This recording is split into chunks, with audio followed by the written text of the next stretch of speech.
Rasulullah SAW pernah bersabda bahwa barang siapa yang terburu-buru dalam doanya, maka doanya tidak akan pernah terkabulkan. Para sahabat bertanya, siapa yang terburu-buru itu wahai Rasulullah? Rasulullah SAW menjawab bahwa orang yang menganggap doanya tidak pernah terkabulkan.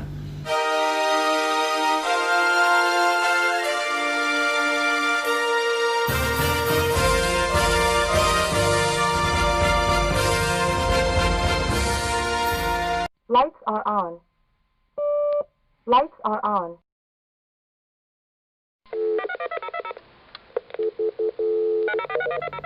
Bismillahirrahmanirrahim. Assalamualaikum warahmatullahi wabarakatuh. Innal hamdalillah nahmaduhu wa nasta'inu wa nastaghfiru wa na'udzu billahi min syururi anfusina wa min sayyiati a'malina. Man yahdihillahu fala mudhillalah wa man yudlilhu fala hadiyalah. Segala puji hanyalah milik Allah. Hanya kepadanya lah puji-pujian pantas dipersembahkan, dan hanya kepadanya lah segala permohonan pantas untuk dialamatkan.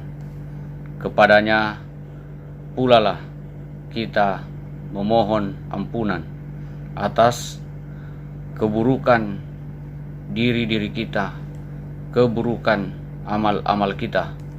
Barang siapa yang telah diberikan petunjuk oleh Allah, tidak akan ada yang bisa menyesatkannya. Begitupun sebaliknya, barang siapa yang disesatkan oleh Allah, tidak akan ada satupun yang sanggup untuk memberikan petunjuk. Salawat dan salam senantiasa kita haturkan kepada junjungan kita Nabiullah Muhammad sallallahu alaihi wasallam, karena beliaulah yang datang diutus untuk menyempurnakan akhlak. Innama buistu liutammima makarimal akhlak. Saudaraku dan teman-teman semuanya, ketemu lagi kita di Sabda Semesta. Saudaraku dan teman-teman semua, pada pertemuan kita di edisi kali ini, kita akan mencoba untuk membicarakan, untuk kita diskusikan bersama tentang topik yang lain. Ini saya angkat dari cerita dan pengalaman pribadi saya, bahwa ada satu orang teman dan rekan kerja, di setiap kebersamaan dia selalu menceritakan tentang banyak keluhan-keluhannya, dan bisa jadi keluhan-keluhan yang dia sampaikan itu pernah juga menimpa pada diri kita, atau bahkan diri saya pribadi. Dia sering mengatakan kepada saya bahwa dia merasa heran karena setiap kali dia merasa bahwa setiap kali dia memohon kepada Allah Subhanahu wa taala melalui doa-doa yang dia panjatkan, dia merasa bahwa doanya itu belum atau tidak diijabah. Ya tentunya karena dia cerita ke saya adalah orang yang sangat miskin pengetahuan tentang agama. Jadi tidak ada hal yang bisa saya sampaikan. Tapi dari cerita itu saya mencoba mencari tahu, saya mencoba membaca, mendengarkan ceramah-ceramah, dan sampailah saya pada salah satu ceramah yang sempat dibawakan oleh salah satu dai yang sangat kondang di tanah air. Jadi di dalam ceramahnya itu hampir sama dengan yang dicerita oleh teman saya tadi. Suatu ketika seorang imam, kalau saya nggak salah namanya Ibrahim bin Adam, dia berjalan-jalan di kota Basra pada waktu itu. Dalam perjalanannya tiba-tiba sekelompok masyarakat, sekelompok orang datang menemui beliau, lantas mengajukan pertanyaan. Jadi dalam pertanyaannya, sekelompok orang tadi itu menanyakan kepada imam ini bahwa sering kami dengar bahwa di dalam Al-Quran dikatakan bahwa Allah Subhanahu wa Ta'ala berfirman, mintalah kepada aku, niscaya akan kukabulkan, niscaya akan ku perkenankan. Yang mengherankan, sudah sekian lama kami berdoa, tapi kami merasa kok doa kami kok belum dikabulkan. Itu yang membuat kami bertanya-tanya, apa yang salah dengan kami? Sementara janji Allah Subhanahu wa Ta'ala tadi bahwa berdoalah kepadaku, niscaya akan kuperkenankan. Si imam tersenyum dan menyampaikan bahwa salah satu yang menghambat tidak terkabulnya doa manakala hati seseorang itu telah mati. Jadi jasadnya hidup tapi hatinya mati. Dia seolah-olah seperti bangkai yang berjalan. Setidaknya ada 10 poin yang disampaikan imam tadi kepada orang-orang itu. Ada 10 poin yang menyebabkan hati kita mati. Dan mohon maaf saudara-saudara semuanya, kalau dari 10 poin itu saya tidak bisa sampaikan satu persatu karena keterbatasan ilmu saya. Salah satu yang membuat hati mati, kata si imam tadi, araftumullaha walam tu'tu haqqah. Kamu merasa kenal Allah, tapi kewajibanmu untuk menyembah tidak pernah kau laksanakan. Itu poin pertama yang disampaikan, bahwa kamu merasa mengenal Allah, tapi perintah-perintahnya tidak pernah kamu laksanakan. Bahkan terkesan kamu abaikan dan sepelekan. Yang kedua, qara'tumul Qur'an walam ta'malu bi. Kamu baca Al-Quran, tapi kamu tidak pernah mengamalkan isinya. Al-Quran hanya sekedar untuk diperlombakan. Al-Quran hanya sekedar jadi hiasan, tapi isi dan kandungan Al-Quran tidak pernah diamalkan. Saudaraku, apa yang disampaikan di poin kedua tadi itu mungkin pernah kita alami, bahkan kita rasakan dalam keseharian kita. Mungkin setiap hari kita bisa baca Al-Quran, tapi isi dan kandungannya tidak kita amalkan. Bahkan tak jarang sebagian dari kita menjadikan Al-Quran hanya sekedar hiasan di dalam rumah kita. Rasulullah Shallallahu Alaihi Wasallam pernah bersabda bahwa jika umatku telah mendewa-dewakan harta, telah mendewa-dewakan uang, telah mendewa-dewakan jabatan, maka akan dicabutlah kehebatan Islam dalam dirinya.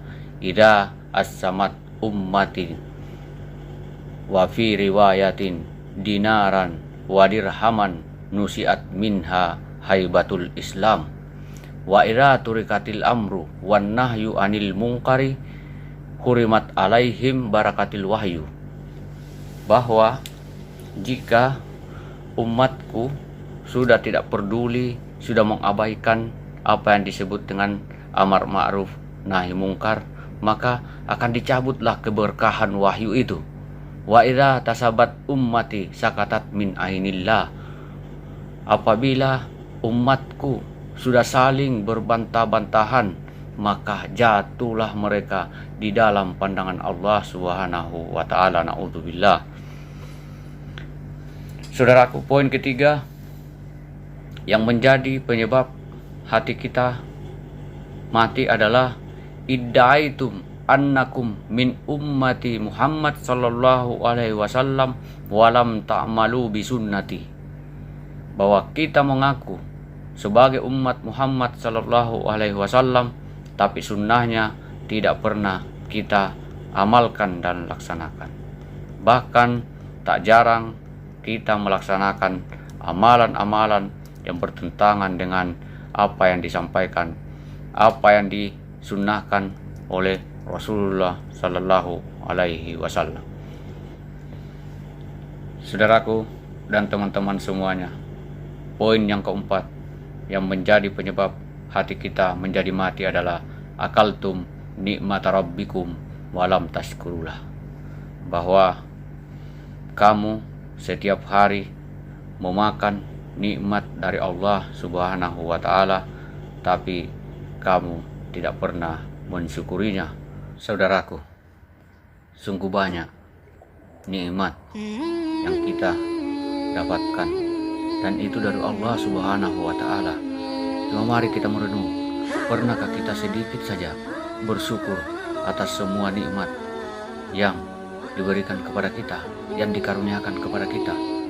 Mulai kita bangun tidur sampai tidur lagi, tak terhitung nikmat yang kita rasakan, yang kita bisa dapatkan dari Allah Subhanahu wa taala. Ancamannya luar biasa, saudaraku, bagi orang-orang yang tidak tahu bersyukur atas nikmat yang diberikan oleh Allah Subhanahu wa taala. Di dalam hadis qudsi, Allah Subhanahu wa taala berfirman, "Man lam yashkur ala na'mai wa lam yasbir ala balai falyahruj min tahti samai falyat rabban siwaya." Barang siapa yang tidak tahu bersyukur atas nikmat yang kuberikan kepadanya, dan barang siapa yang tidak bersabar atas ujian yang kuberikan kepadanya, maka keluar dari kolong langitku, kata Allah, cari Tuhan lain selain aku, kata Allah Subhanahu wa taala. Luar biasa ancamannya, saudara. Mau lari kemana kita kalau kita disuruh keluar dari kolong langitnya Allah, sementara kita tahu semuanya bahwa seluruh alam dan isinya adalah ciptaannya belaka. Mau lari kemana kita? Seharusnya sejak dari sekarang masih ada kesempatan untuk mulailah kita bersyukur atas nikmat yang telah kita peroleh. Poin yang kelima, saudaraku, yang menjadi penyebab hati kita menjadi mati adalah kultum annal mauta haqqun walam tasta'iddu lahu. Bahwa kita mengatakan, kamu mengatakan bahwa kematian itu adalah sesuatu yang nyata, sesuatu yang pasti terjadi, tapi kita tidak pernah mempersiapkan diri untuk menghadapi. Padahal Allah Subhanahu wa taala di dalam salah satu firman-Nya di dalam Al-Qur'an dikatakan, wa tasawwadu fa inna khairas sadit taqwa. Berbekallah kalian, sebaik-baik bekal adalah takwa. Poin yang keenam, idda'aitumun najata minan nar wa ramaitum fiha anfusakum. Bahwa kamu mengatakan takut akan neraka, tidak mau masuk ke dalam neraka, tapi kamu melemparkan dirimu sendiri ke dalam api neraka. 7. Yang membuat hati kita jadi mati adalah idda'aitum dahalal jannah walam ta'malulah. Kita selalu berambisi, kita selalu bercita-cita yang tinggi, ingin masuk ke dalam surga, tapi kita tidak pernah mengerjakan amalan-amalan yang bisa mengantar kita ke dalam surga. Saudaraku dan kita semua, termasuk saya pribadi, masih ada kesempatan bagi kita. Selama masih diberikan kesempatan, masih diberikan umur oleh Allah Subhanahu wa Ta'ala, seyogyanya dari sekarang kita melakukan amalan-amalan yang akan mengantar kita ke dalam surganya, insya Allah. Poin yang ke-8 yang membuat hati kita jadi mati adalah dafantum mautakum walam tak tabirulah, bahwa kita atau kamu menguburkan orang yang mati di antara kamu, tapi tidak pernah mengambil pelajaran dari apa yang kita saksikan. Boleh jadi kita yang mengantar jenazah hari ini ke pemakaman, ke pekuburan, dan besoknya kitalah yang menusul. Karena pada intinya kematian itu tak lain hanya sekedar kita ini menunggu giliran, saudaraku. Jadi sekali lagi saya menghimbau kepada diri saya sendiri dan kepada kita semua bahwa persiapkanlah bekal untuk menyambut datangnya kematian. Firman Allah yang saya bacakan tadi, wa tasawwadu fa inna khairas sadid taqwa. Berbekallah kalian karena sebaik-baik bekal adalah takwa. Itulah tadi 8 poin yang bisa saya sampaikan yang menyebabkan hati kita jadi mati, dan masih ada sebab-sebab yang lain yang membuat doa kita itu terhambat. Mungkin kita memohon kepada Allah Subhanahu wa Ta'ala dengan terburu-buru. Rasulullah Sallallahu Alaihi Wasallam pernah bersabda bahwa barang siapa yang terburu-buru dalam doanya, maka doanya tidak akan pernah terkabulkan. Para sahabat bertanya, siapa yang terburu-buru itu wahai Rasulullah? Rasulullah Sallallahu Alaihi Wasallam menjawab bahwa orang yang menganggap doanya tidak pernah terkabulkan. Atau mungkin di badan kita, apa yang kita makan, apa yang kita pakai, ada barang-barang yang haram. Itu semua membuat doa kita terhambat, membuat kita belum terkabulkan. Dan kita harus tetap berbaik sangka kepada Allah Subhanahu wa Ta'ala. Di dalam hadis qudsi, Allah Subhanahu wa Ta'ala berfirman, ana indarandi ma'ab dibi, bahwa aku tergantung persangkaan hambaku kepadaku. Dan mungkin kita bisa berdoa di saat-saat atau di waktu-waktu yang mustajab, antara azan dan iqamah, di dalam sujud kita, dalam sholat, ya tentunya sholat sunnah kita berdoa di situ. Dan masih banyak waktu-waktu dan tempat-tempat yang mustajab yang bisa kita pelajari dari para ustadz-ustadz yang ada di sekitar kita. Saudaraku, harapannya ini hanya sekedar pengingat buat diri saya sendiri dan untuk kita semua. Semoga apa yang kita sampaikan ini ada manfaatnya, terutama kepada diri pribadi saya sendiri. Kalau ada yang benar, itu datangnya dari Allah Subhanahu wa Ta'ala. Kalau ada yang salah, itu datangnya dari setan dan diri pribadi saya sendiri. Karena tidak ada yang saya ketahui kecuali dari Allah Subhanahu wa Ta'ala. Wa ma utitu minal ilmi illa qalilan, bahwa tidaklah kukasihkan ilmu kepadamu melainkan hanya sedikit. Saudaraku, saya ingatkan kembali untuk subscribe channel ini, like, share, komen, dan aktifkan loncengnya untuk pemberitahuan untuk update video-video kami selanjutnya. Billahi fastabiqul khairat. Wassalamualaikum warahmatullahi wabarakatuh.